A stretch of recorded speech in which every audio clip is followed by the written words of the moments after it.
క్యాలెండర్లో తేదీ ప్రతిరోజూ మారుతుంది, కాని ఒక తేదీ ఒక బాలుని జీవితాన్ని శాశ్వతంగా మార్చింది. ఇది చాలా పేద కుటుంబం నుండి వచ్చిన రోహిత్ అనే బాలుడి కథ. కేవలం 6 సంవత్సరాల వయస్సులో ఉన్నప్పుడు అతని తల్లి మరణించింది. ఆ రోజు నుండి అతనిని పెంచడానికి తండ్రి మాత్రమే ఉన్నాడు. రోహిత్ తండ్రి ఉక్కు కర్మాగారంలో చాలా కష్టపడి పనిచేసి బ్రతకడానికి సరిపడా సంపాదిస్తున్నాడు. అటువంటి కఠినమైన పరిస్థితులలో కూడా రోహిత్ను పాఠశాలకు పంపేవాడు. అతను తక్కువ తిని డబ్బు ఆదా చేసి రోహిత్ స్కూల్ ఫీజులు చెల్లించేవాడు. ప్రస్తుతం రోహిత్ వయసు 13 సంవత్సరాలు. అంత చిన్న వయసులోనే అతను ఇంటిని జాగ్రత్తగా చూసుకోవడం నేర్చుకున్నాడు. ప్రతిరోజూ తెల్లవారుజామున 4 గంటలకు నిద్రలేచి తనకు మరియు తన తండ్రికి ఆహారం వండుకుని ఆపై పాఠశాలకు వెళ్లేవాడు. రోహిత్ తండ్రి ఫ్యాక్టరీకి వెళ్లేవాడు. ఒక సాయంత్రం అతని తండ్రి ఇంటికి వచ్చేటప్పటికి వారి చిన్న గుడిసె అంతా పొగ కనిపించింది. కారణం, రోహిత్ ఆహారం వండడానికి ఉపయోగించే కలప తడిసిపోయి సరిగ్గా నిప్పు అంటుకోలేదు. దానివల్ల గది అంతా పొగతో నిండిపోయింది మరియు రోహిత్ తీవ్రంగా దగ్గుతున్నాడు.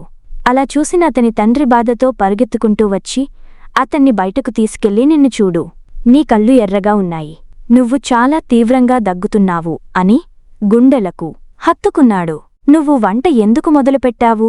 నేను ఈరోజు వంట చేస్తాను అని రోహిత్ తండ్రి చెప్పాడు.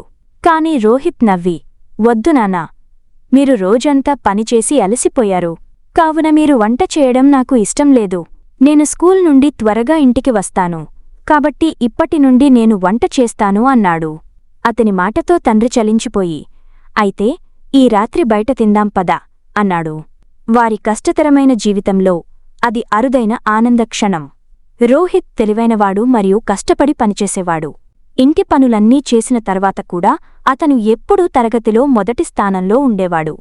రోహిత్ డాక్టర్ కావాలని అతని తండ్రి కలలు కనేవాడు మరియు రోహిత్ ఆ కలను నిజం చేయాలని నిశ్చయించుకున్నాడు.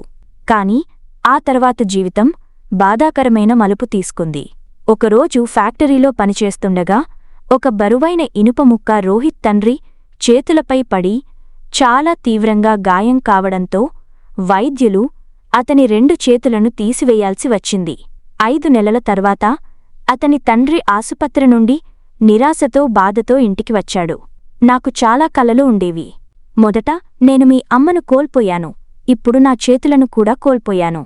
నువ్వు డాక్టర్ కావడం చూడాలనుకున్నాను, కాని ఇప్పుడు ఆ కల ఎప్పటికీ నెరవేరదనిపిస్తోంది అని రోహిత్తో బాధపడుతూ చెప్పాడు. రోహిత్ తన తండ్రి పక్కన కూర్చుని అతని చేయి పట్టుకుని మెల్లగా, బాధపడకు నాన్నా, మీ కల ఇంకా బతికే ఉంది. ఎంత కష్టం వచ్చినా నేను డాక్టర్ అవుతానని మాట ఇస్తున్నాను అన్నాడు. ఆ మాటతో రోహిత్ వాళ్ళ నాన్న సంతోషపడ్డాడు.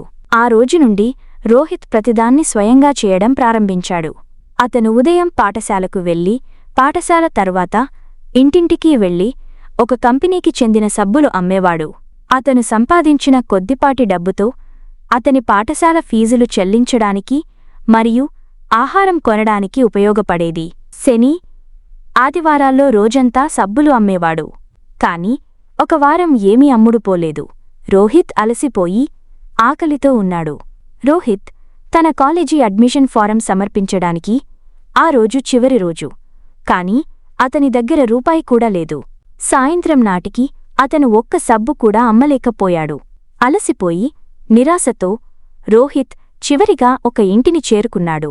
ఈసారి అతను, వాళ్లు సబ్బు కొనకపోతే నేను కనీసం ఆహారమైనా అడుగుతాను అని మనసులో అనుకున్నాడు. డోర్ కొట్టగా ఒక దయగల స్త్రీ తలుపు తెరిచింది. రోహిత్ అలసిపోయిన ముఖం చూసి, నువ్వు చాలా ఆకలిగా ఉన్నట్లున్నావు, ముందు ఈ బిస్కెట్లు తిని కొంచెం పాలు తాగు అంది. రోహిత్ తిన్న తర్వాత, నువ్వు స్కూల్కి వెళ్లలేదా అని అడిగింది. అవును, వెళ్లలేదు మేడం, నేను 12వ తరగతి పాసయ్యాను, కాని ఈరోజు ఒక్క సబ్బు కూడా అమ్మలేదు. నా అడ్మిషన్ ఫీజు చెల్లించడానికి నా దగ్గర తగినంత డబ్బు లేదని చెప్పాడు రోహిత్. ఆ స్త్రీ అతనిపై జాలిపడి, నీకు ఎంత కావాలి అని అడిగింది. 500 రూపాయలు మేడం అని రోహిత్ మెల్లగా జవాబిచ్చాడు. ఆమె లోపలికి వెళ్లి డబ్బుతో తిరిగి వచ్చి అతనికి ఇచ్చింది. ఇదిగో, ఈ డబ్బు తీసుకెళ్లి మీ అప్లికేషన్ ఫారం నింపి కాలేజీలో చేరమని చెప్పింది. రోహిత్ నమ్మలేకపోయాడు. అతను ఆమె పాదాలను తాకి కన్నీటి కళ్లతో ఆమెకు కృతజ్ఞతలు చెప్పి అప్లికేషన్ నింపడానికి పరిగెత్తాడు. సంవత్సరాలు గడిచాయి. కష్టపడి పనిచేయడంతో రోహిత్ నగరంలో ప్రసిద్ధ వైద్యుడు అయ్యాడు. అతను తన సొంత నర్సింగ్ హోంను కూడా తెరిచాడు. రోహిత్ తండ్రి ఆనందానికి అవధులు లేవు. ఒకరోజు ఆ ఆసుపత్రికి చాలా తీవ్రమైన టీబీ రోగంతో బాధపడుతున్న ఒక వృద్ధ మహిళ కేసు వచ్చింది. ఆమెకు కుటుంబం లేదు మరియు ఆమెకు వచ్చిన టీబీ చివరి దశలో ఉంది మరియు ఒక ఊపిరితిత్తి పూర్తిగా దెబ్బతిన్నది. రోహిత్ వెంటనే తన బృందాన్ని పిలిపించి ఆమెకు చికిత్స చేయమని కోరాడు. బృందంలోని ఒక డాక్టర్ రోహిత్తో, సర్, ఆమెకు వచ్చిన వ్యాధి తీవ్రంగా ముదిరిందని, చికిత్సకు చాలా ఎక్కువ డబ్బు ఖర్చు అవుతుందని చెప్పి ఆమె దానిని భరించలేదు అని అన్నాడు. ఆ మాటలు విన్న రోహిత్ డబ్బు ముఖ్యం కాదు, జీవితం ముఖ్యమని బదులిచ్చాడు. ఆమెను వెంటనే ఆస్పత్రిలో చేర్చుకొని 2 నెలల వరకు అత్యుత్తమ చికిత్స ఇచ్చాడు. ఆమె కోలుకునే వరకు రోహిత్ రాత్రింబవళ్లూ ఆమెతోనే ఉన్నాడు. చివరికి ఆ స్త్రీ ఆరోగ్యం కుదిరి ఇంటికి వెళ్లడానికి సిద్ధమైంది. ఒక నర్సు వచ్చి ఆమెకు ఒక కవర్ ఇచ్చింది. ఇది మీ బిల్లు, మేడం అని చెప్పడంతో ఆమె భయపడింది. నేను ఇప్పుడు బాగానే ఉన్నాను, కాని ఈ బిల్లును ఎలా చెల్లించాలి అని లోపల మదనపడుతూ నెమ్మదిగా కవరు తెరిచింది. కాని బిల్లు లేదు.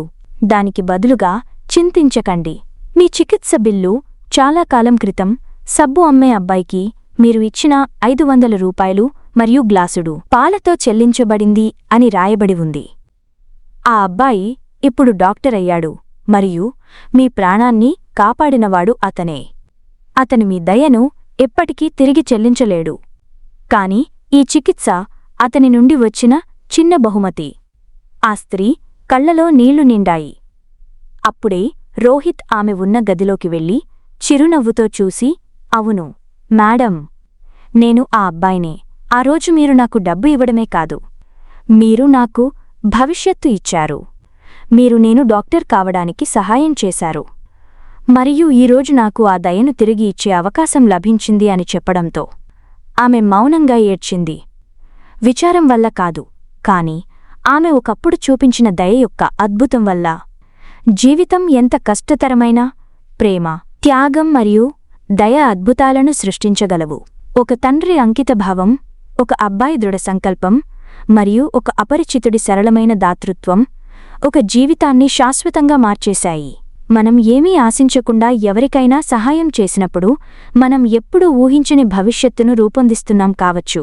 కాబట్టి చిన్న చిన్న దయగల చర్యల శక్తిని ఎప్పుడూ తక్కువ అంచనా వేయకండి. దానికి ప్రపంచాన్నే మార్చగల శక్తి ఉంది. ఈ వీడియో నచ్చితే లైక్ చేసి సబ్స్క్రైబ్ చేయండి. మీ మిత్రులకు షేర్ చేయండి.